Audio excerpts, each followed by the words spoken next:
शराबी पति। एक प्यारे से गांव तारानगर में किरण और जगन नाम के दो पति पत्नी रहते थे। जगन एक नंबर का बेवड़ा व्यक्ति था। हर वक्त नशा किया करता था, जिससे किरण बहुत ज़्यादा परेशान थी। जगन, पीले पीले वो मेरे राजा, पीले पीले वो मेरी जानी, अरे जगन है मेरा नाम, रोज पीना है मेरा काम। किरण, हे भगवान, पता नहीं ये बेवड़ा आदमी इस वक्त कहाँ होगा।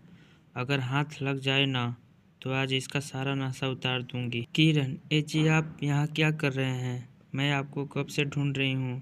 जगन, अरे भाग्यवान, तुझे दिखता नहीं क्या? मैं यहाँ नदी के किनारे मछलियाँ पकड़ रहा हूँ।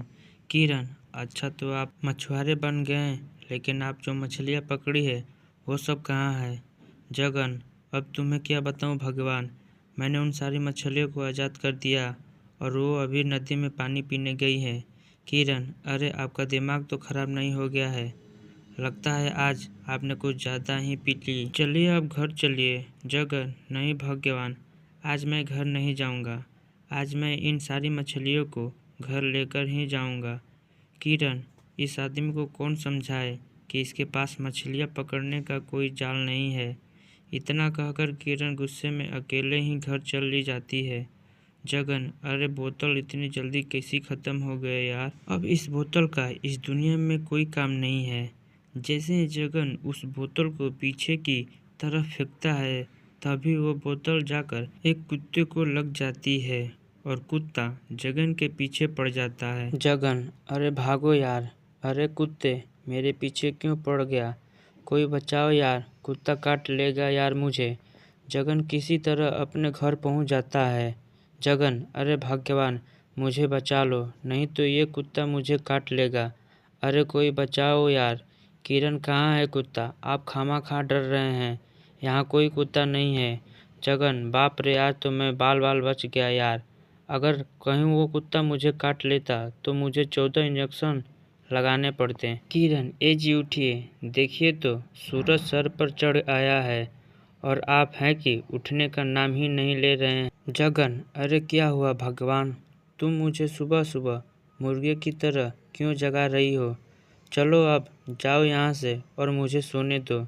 यह कहकर जगन फिर से सो जाता है। किरण, हे भगवान, मैंने क्या पाप किए थे जो मुझे ऐसा आलसी और कामचोर पति मिला, बस दिन भर सोते रहता है। किरण जगन को बहुत जगाती है, लेकिन जगन उठता ही नहीं है। किरण, लगता है ये ऐसे नहीं मानेंगे, अब घी टेढ़ी अंगुली से ही निकालना होगा। जगन, अरे कोई बचाओ। अरे किरण, ये तुम क्या कर रही हो? मुझे बहुत तेज लग रही है। अरे किरण, मुझे छोड़ दो। किरण, बहुत हो गया आपका रोज रोज का, मैं अब आपको और नहीं झेल सकती। काम धंधा कुछ करते नहीं हैं जिससे हमें 2 वक्त का खाना नसीब हो जाए।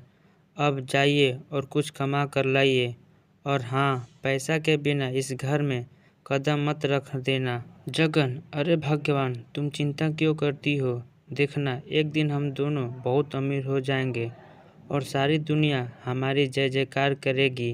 किरण, तेवर तो ऐसे दिखाते हैं जैसे खुद अंबानी के बेटे हों। अब जाइए और जाकर कुछ कमा कर लाइए, नहीं तो आज आपकी खैर नहीं। फिर किरण गुस्से में जगन को घर से निकाल देती है। जगन, अरे अब मैं क्या करूं? मुझे तो कुछ काम भी नहीं आता और एक तो ऊपर से ये किरण ने भी मुझे घर से निकाल दिया है। हे ऊपर वाले, अब तू ही कुछ रास्ता दिखा। जगन रास्ते में जा ही रहा होता है कि तभी उसके एक वैद्य जी की दुकान दिखाई देती है। जगन, अरे वाह, ये तो वैद्य जी का दुकान है, यहाँ कुछ काम मांग कर देखता हूँ, हो सकता है वैद्य जी मुझे कुछ काम दे दें। जगन, अरे वैद्य जी, ओ वैद्य जी, अरे सुनिए तो, मुझे आपसे थोड़ा काम है। वैद्य जी, क्या हुआ? क्यों मेरा दिमाग खा रहे हो? क्या काम है तुझे मुझसे? जगन, वैद्य जी, मेरा नाम जगन है, मुझे काम की सख्त ज़रूरत है, क्या आप मुझे काम दे सकते हैं? अगर आपने मुझे काम दे दिया तो आपको भगवान आपको हमेशा खुश रखेगा। वैद्य जी, अरे नहीं भाई, तुम्हारे लायक यहाँ कोई काम नहीं है, चलो अब जाओ यहाँ से और मुझे अपना काम करने दो। फिर जगन वैद्य जी के पैरों में गिर जाता है और उनसे गिड़गिड़ाने लगता है। जगन, वैद्य जी कुछ काम दे दीजिए, नहीं तो मेरी पत्नी मुझे घर में घुसने नहीं देगी। प्लीज वैद्य जी, मुझे कुछ काम दे दीजिए। वैद्य जी, अरे अरे मेरे पैरों पर से उठो। हे भगवान, क्या मुसीबत गले पड़ गई। अगर इसको काम नहीं दिया तो ये आज यहाँ से जाने वाला नहीं है। जगन, वैद्य जी, आज आपने मुझे कुछ काम नहीं दिया तो मैं आपको पैरों को छोड़ूंगा नहीं और यहीं बैठा रहूंगा। वैद्य जी, अरे उठो भाई, मैं तुम्हें काम देने के लिए तैयार हूँ। बस तुम कुछ गड़बड़ मत कर देना, नहीं तो आफत हो जाएगी। फिर वैद्य जी जगन को सब कुछ समझाने लगते हैं।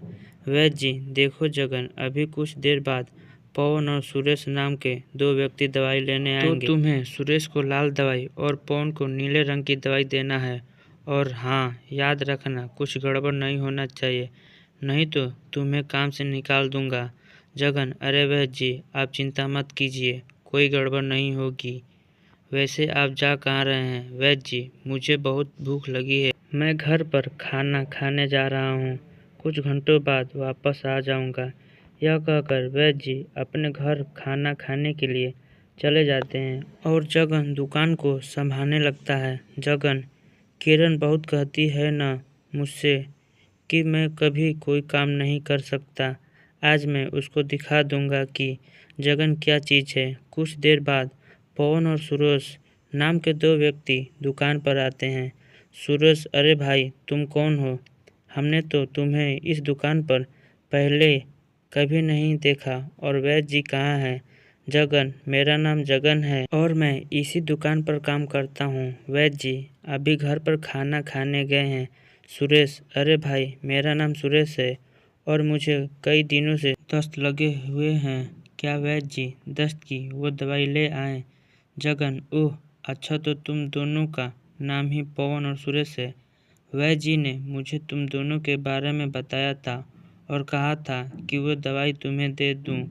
पवन, हाँ भाई, जल्दी से हमें वो दवाई दे दो, मेरे भी बहुत तेज पेट दुख रहा है। जगन, अरे मैं तो भूल ही गया कि वैद्य जी ने लाल दवाई किसे देने के लिए कहा था। अरे नीला दवाई किसे? सुरेश, अरे भाई जल्दी दवाई दे दो, हमें देर हो रही है। जगन, हाँ हाँ, एक मिनट रुको, अभी देता हूँ। फिर जगन गलती से सुरेश को लाल की जगह नीली दवाई दे देता है और पवन को नीली की जगह लाल दवाई दे देता है। वह दोनों जगन को पैसा देकर दवाई लेकर वहाँ से चले जाते हैं। वैद्य जी, अरे ओ जगन, क्या सुरेश और पवन यहाँ दवाई लेने आए थे? जगन, हाँ, मैंने उन्हें वो दवाई दे दी, ये लीजिए उन दवाइयों के पैसे। वैद्य जी, अरे वहाँ, मुझे ऐसा लगता है कि तू जल्दी ही मेरे तरह एक सच्चा और अच्छा वैद्य बन जाएगा। जगन, हाँ वैद्य जी, आप देखना, मैं जल्दी ही सारा काम सीख लूँगा। सुरेश, अरे वैद्य जी, आपने हमें कौन सी दवाई दे दी? इससे तो दस्त बंद होने की जगह और बढ़ गया। पवन, और मेरा तो केवल पेट ही दुख रहा था, अब तो उल्टी और दस्त दोनों चालू हो गए। पवन और सुरेश की बात सुनकर वैद्य जी को बहुत ज़्यादा डर लगता है और फिर वो डरते हुए जगन से कहते हैं, वैद्य जी, क्यों रे जगन, तूने इनको कौन सी कलर की दवाई दी थी? मैंने तुझे कहा था ना कि सुरेश को लाल दवाई और पवन को नीली दवाई देना। जगन, मुझे माफ़ कर दीजिए, मैंने गलती से इनको गलत दवाई दे दी, कृपया करके मुझे माफ़ कर दीजिए, मुझे बहुत बड़ी गलती हो गई। वैद्य जी, तूने इतनी बड़ी गलती कर दी और तू कहता है कि मैं तुझे माफ़ कर दूं? रुक, तुझे अभी बताता हूँ। जगन, अरे कोई बचाव नहीं तो ये वैद्य आज मुझे छोड़ेगा नहीं। अरे पवन और सुरेश, मुझे पीटने से बचाओ भाई। पवन, अबे साला, तूने हमारा दस्त लगवा दिया है और तू कहता है कि हम तुझे बचा लें, तुझे तो सूली पर लटका देना चाहिए। सुरेश, अरे वैद्य जी, इसको इतना मारो कि इसकी सारी अकल ठिकाने आ जाए। हाँ, और ये भूल कर भी अभी ऐसा काम न करे, मारो साले को। जगन, अरे वैद्य जी, मुझे छोड़ दो, प्लीज़ मुझे जाने दो। और फिर जगन वहाँ से भाग जाता है। जगन, आज तो मैं बाल बाल बच्चा, नहीं तो वो वैद्य आज मेरी चटनी बना देता। आदमी, अरे भाई जरा हटना, मुझे इस पेड़ पर चढ़ना है। जगन, अरे भाई, पेड़ पर तो मैं तुझे चढ़ जाने दूंगा, लेकिन तुम पेड़ पर चढ़कर करोगे क्या? आदमी: अरे तुम्हें इस पेड़ पर लगा इतना बड़ा मधुमक्खी का छत्ता नहीं दिख रहा है क्या? बस मुझे इस छत्ते को तोड़ना है। जगन: तो तुम इस छत्ते को अचार डालोगे क्या? अगर तुम्हें कहीं मधुमक्खियां ने काट लिया तो तुम्हें मोटू राम बना देंगी काट काट के। आदमी: अरे नहीं भाई, इस छत्ते में मधुमक्खियां नहीं है। मैंने कल ही सारी मधुमक्खियों को भगा दिया था और आज मैं इसका शहद लेने आया हूँ। जगन: अच्छा भाई, ये बताओ तुम इस शहद को करोगे क्या? आदमी: इस शहद को मैं बाजार में बेचूंगा। इससे मुझे बहुत अच्छे पैसे मिलेंगे और मेरे घर का खर्चा आराम से चल जाएगा। जगन: अरे वाह, ये तो एकदम ललन टॉप आइडिया है। मैं भी मधुमक्खियों के छत्ते में हाथ डालकर बहुत सारी शहद निकाल कर उसे बाजार में बेच दूंगा। जगन हर ऐसे जगह पेड़ को ढूंढने लगता है जिस पर मधुमक्खियों का छत्ता लगा हो और कुछ देर बाद उसे एक पेड़ दिखाई देता है। जगन: अरे वाह, इस पेड़ पर कितना बड़ा मधुमक्खियों का छत्ता लगा है। अगर मैंने इस छत्ते में से शहद निकाल दिया ना तो मेरी भी अच्छी कमाई हो जाएगी। जैसे ही जगन छत्ते को तोड़ने के लिए उस पेड़ पर चढ़ता है तभी उसके पास बहुत सारी मधुमक्खियां आ जाती है। जगन: अरे बाप रे, ये मधुमक्खियाँ कहाँ से आ गई? अरे कोई मुझे इन मधुमक्खियों से बचाओ। अरे आज मेरी तो कमर ही टूट गई। हाँ, काट लिया। अरे मम्मी रे, पापा रे, मामा रे, फूफा रे, कोई तो बचाओ रे। जगन को कई सारी मधुमक्खियाँ काट लेती है और जगन भागते भागते अपने घर पहुँच जाता है। जगन: अरे किरण, जल्दी से दरवाज़ा और खिड़कियाँ बंद करो, नहीं तो आज क़यामत आ जाएगी। किरण: अरे क्या हुआ जी? आप इतने घबराए हुए क्यों हैं? और आप मुझे दरवाज़ा और खिड़कियाँ बंद करने के लिए क्यों कह रहे हैं? जगन: अरे पहले बंद तो करो, मैं तुम्हें सब बताता हूँ। किरण दरवाज़ा और खिड़कियाँ बंद कर देती है। किरण: लो, अब तो मैंने दरवाज़ा और खिड़कियाँ भी बंद कर दी। अब बताइए आखिर क्या बात है? फिर जगन ने किरण को मधुमक्खियाँ के छत्ते वाली सारी बात बताई। किरण: ए जी, आपको यह भी पता नहीं चला कि उस छत्ते में बहुत सारी मधुमक्खियाँ हैं? जगन: यहाँ उन मधुमक्खियों ने मेरा काट काट कर तेल निकाल दिया और तुम्हें हंसी आ रही है। किरण: अरे हंसू नहीं तो और क्या करूं? आप काम ही ऐसे करके आए हैं जिसे सुनकर मेरी हंसी ही बंद नहीं हो रही। जगन और किरण आपस में बात कर ही रहे होते हैं कि तभी तेज हवा चलने लगती है और घर की खिड़कियां और दरवाजे खुल जाते हैं और सारी मधुमक्खियां घर के अंदर घुस जाती है। जगन: अरे किरण भागो, ये मधुमक्खियां तो फिर आ गई। लगता है आज ये हमारा पीछा नहीं छोड़ने वाली। किरण: ए जी, आप भी न किस मुसीबत को घर ले आए।